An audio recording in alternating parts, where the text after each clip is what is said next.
छोट्या बयोची मोठी स्वप्न या मालिकेचा आजचा म्हणजे 15 ऑक्टोबरचा रिव्ह्यू तुम्ही ऐकत आहात।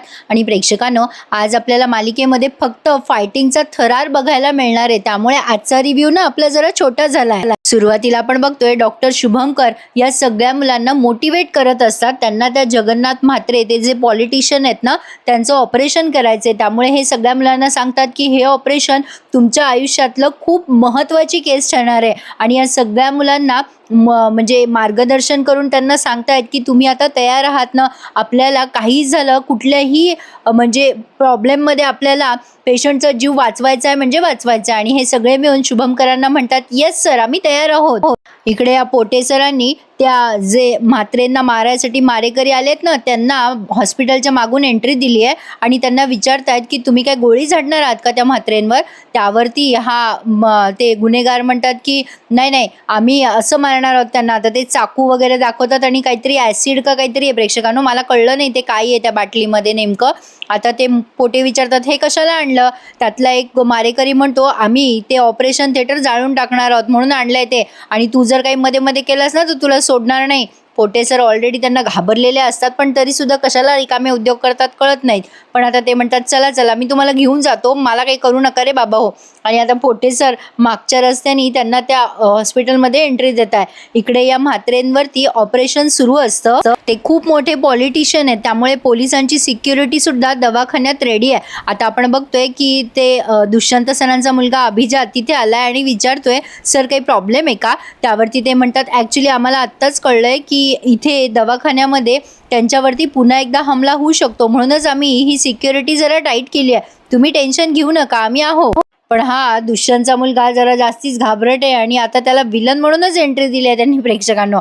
असो तर आता तो म्हणतोय आहो पण सर, आता ते म्हणतात तुम्ही टेन्शन घेऊ नका, आम्ही आहोत ना, फक्त पेशंटला काही झालं नाही पाहिजे, तुम्ही काळजी करू नका, असं म्हणून आता ते निघून गेलेत। पण आता हा अभिजात मात्र काही झालं तरी या शुभंकरांवर आणि या सगळ्या स्टुडंटवर खार खातोय, कारण यांनी विनाकारण ही सगळी जबाबदारी घेतली असे याला वाटते। कारण त्या म्हात्रेंना काही झालं तर हॉस्पिटलच्या नुकसानीला कोण जबाबदार असेल।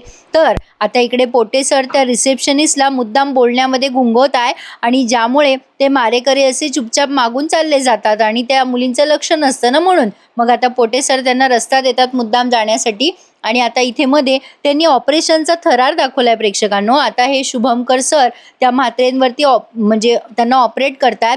आता खरं तर त्यांनी गोळी काढलेली आहे, पण आता एका पॉईंटला काहीतरी कॉम्प्लिकेशन्स आलेत, मेडिकलमधले काहीतरी आहेत ते कॉम्प्लिकेशन्स, त्यांच्या हार्टला जरा धोका आहे असं मला कळलं। इकडे पत्रकार लोक अगदी प्रश्नांचा भडीमार करतायत, कसे आहेत म्हात्रे सर, त्यांना बरं वाटेल का, काय स्टेटस आहे, आणि पोलीस लोक त्यांना बाहेरच थोपवत आहे। आता इकडे पोटे सरांनी त्या मारेकऱ्यांना सांगितलंय इकडे या साईडला आहे ऑपरेशन थिएटर, तुम्ही जा आता तिकडे। आणि आता नेमका हा अभिजात बयोला आणि इराला गाठतो मध्ये आणि विचारतो काय झालं, पेशंटचं स्टेटस काय आहे, बरं आहे की नाही त्यांना। तर आता इरा आणि बयो म्हणतात हो बरं आहे, आम्ही गोळी काढली आहे। पण आता अभिजात म्हणतो पण काय। आता इरा आणि बयो दोघी एकमेकींकडे बघायला लागतात। आता त्यांना खरं तर अभिजातला सांगायचं नसतं की कॉम्प्लिकेशन्स आहेत, पण आता अभिजात म्हणतो थांबा मीच जाऊन बघतो। इरा आणि बयो दोघी एकमेकींकडे पाहायला लागतात आणि आता तो अभिजात म्हणतो तुम्हाला सांगितलं होतं मी, पेशंटला काही झालं तर मी आता आतमध्ये जातो। आता बयो म्हणते सर तुम्हाला कळत नाही का, आधीच ऑलरेडी कॉम्प्लिकेशन्स आहेत पेशंटच्या, आधीच कॉम्प्लिकेशन्स आहेत आणि त्यात तुम्ही तिथे आतमध्ये गेलात तर किती कॉम्प्लिकेशन्स होतील, इन्फेक्शन होऊ शकतं पेशंटला। म्हणजे आता अभिजातला कळलंय की कॉम्प्लिकेशन्स आहे, त्यामुळे तो अजून या इराला आणि बयोला बोलायला लागतो तुम्हाला म्हटलं होतं मी, तुम्ही का त्या पेशंटला का ऑपरेट केलं, आता जबाबदारी कोण घेणार या हॉस्पिटलचं नुकसान झालं तर। आता हा अभिजात त्या दोघींशी बोलत असतो तेव्हा इरा आणि बयोचं लक्ष जातं मागे, काही 4-5 लोक त्या हातामध्ये चाकू सुऱ्या घेऊन येतात, हे बयोला आणि इराला दिसतं। आता दोघी जणी खूप घाबरतात, पण आता अक्कल हुशारीने बयोने आणि इराने तो हमला परतवून लावलाय प्रेक्षकांनो। आणि इथून पुढे त्यांनी खूप भारी थरार दाखवलाय, पूर्ण थरार फायटिंगचा दाखवलाय त्यांनी। त्यातल्या एका मारेकऱ्यानं यांच्यावरती ते ॲसिड का काय आहे ते फेकायचा प्रयत्न केला, काय आहे ते मला माहिती नाहीये, पण आता ते तुम्ही बघा आणि ठरवा काही आहे, कसलं तरी औषध आहे। आता बयो ते असं कॅच करते आणि अभिजातला वाचवते त्या हमल्यापासून। अभिजात पटकन पोलिसांना फोन करतो, पण पोलीस यायला बराच वेळ लागतो, ॲक्च्युली पोलीस खालच्याच मजल्यावर आहेत बरं का। असो, तर आता आरव आणि शुभंकर सर इकडे ऑपरेशन करतायत आणि तिकडे थरार चालू आहे या दोघींचा. इरा आणि बयो दोघी मिळून त्या मारेकऱ्यांना तिथेच रोखायचा प्रयत्न करतायत. त्यांचा वार जो आहे ना तो त्या परतवून लावायचा प्रयत्न करताय. खरंच कमाल दाखवली या पोरींची. Hats off to both of them. म्हणजे सगळ्यांनीच खूप छान फाईट केली आहे. आता पोटे सर मात्र वरून गंमत बघताय. आता बयोचं लक्ष जातं पोटे सरांकडे. बयो ओरडते, ओ सर बघताय काय, जा पटकन पोलिसांना फोन करा. पोटे सर नुसते तिथूनच ओरडत असतात, हो करतो करतो करतो, आणि तिथेच उभं राहून गंमत पाहतात. पण आता थोड्या वेळाने जातात, पुन्हा बयो ओरडते त्यांच्यावर म्हणून. तर आरवने बाहेर येऊन बघितलंय इरा आणि बयो फायटिंग करतायत त्या मारेकऱ्यांशी आणि तो हे सगळं इत्तंभूत शुभमकरांना सांगतो. आता विशाल आणि शुभमकर जरा घाबरतात, पण आता शेवटी पेशंट महत्वाचा आहे. एवढ्या कॉम्प्लिकेशन्समध्ये पेशंटचा जीव वाचवणं म्हणजे कमालच आहे. आता शुभमकर म्हणतात, अरे आरव आता काय करायचं, आपण ऑपरेशन करणं गरजेचं आहे आधी आपल्याला. तर आता आरव म्हणतो, बाबा तू नको टेन्शन घेऊस, तू आणि विशाल सर ऑपरेट करा पेशंटला, आम्ही सगळे मिळून त्या मारेकऱ्यांना परतवून लावतो. वैभवी, अंकिता, हेतल, आरव हे सगळेच्या सगळे आता ते सगळं ऑपरेशनचा त्यांचा गेटअप काढून ठेवतात आणि आता हे सगळेचे सगळे बाहेर तुटून पडलेले आहेत या मारेकऱ्यांवर.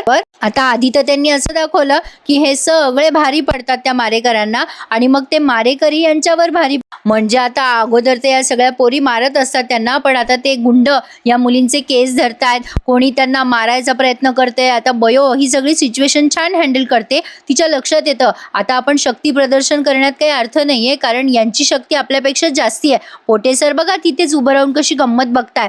आता ही इरा सुद्धा चांगली टफ फाईट करत असते. आता बयो अक्कल हुशारी वापरते आणि प्रसंगावधान साधून कसलं तरी इंजेक्शन भरतीये. आय थिंक सो ते झोपेचं असावं किंवा बेशुद्ध करायचं असावं या गुंडांना. जेवढे गुंड आहेत तेवढे इंजेक्शन बयोने तयार ठेवलेत आणि आता बयो तिकडे बाहेर येते या सगळ्या गुंडांना ते इंजेक्शन देण्यासाठी, जेणेकरून हे सगळे बेशुद्ध पडावेत आणि यांना पोलिसांनी पकडून न्यावं. पोटे सर एका पॉइंटला जरा घाबरतात, आपल्याला मारलं तर.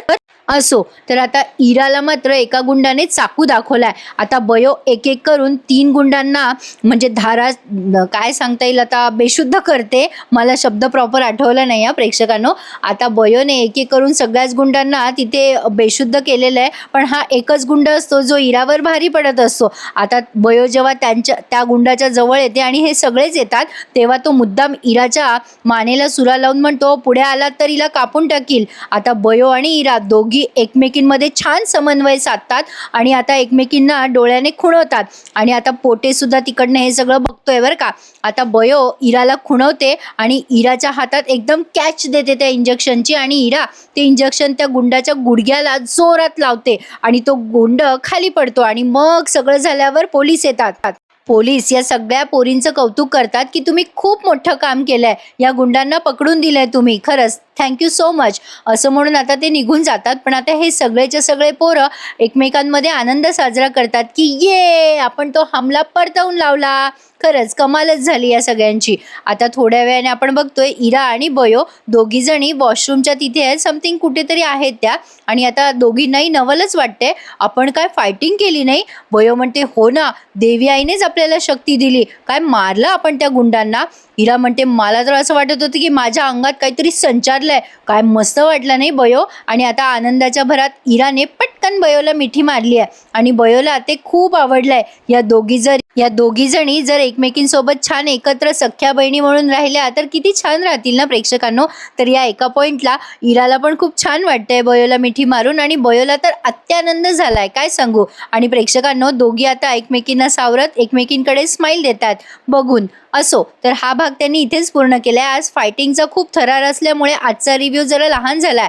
तर आता पुढच्या भागात आपण बघणार आहोत शुभंकर या सगळ्या पोरांचं कौतुक करत असतात, पण हा अभिजात म्हणजे दुष्यंत सरांचा मुलगा त्यांच्यावर ओरडतो आणि म्हणतो, तुमचं काय चाललंय हे सगळं, तुम्ही काय स्वतःला मालक समजता का. आता अभिजातचा शुभंकरांना खूप राग आलाय. बघूयात आता पुढे हा अभिजात काय करतोय ते. असा होता आजचा भाग. प्रेक्षकांनो आवडल्यास आपल्या चॅनलला लाईक करा, शेअर करा आणि सबस्क्राईब करायला विसरू नका.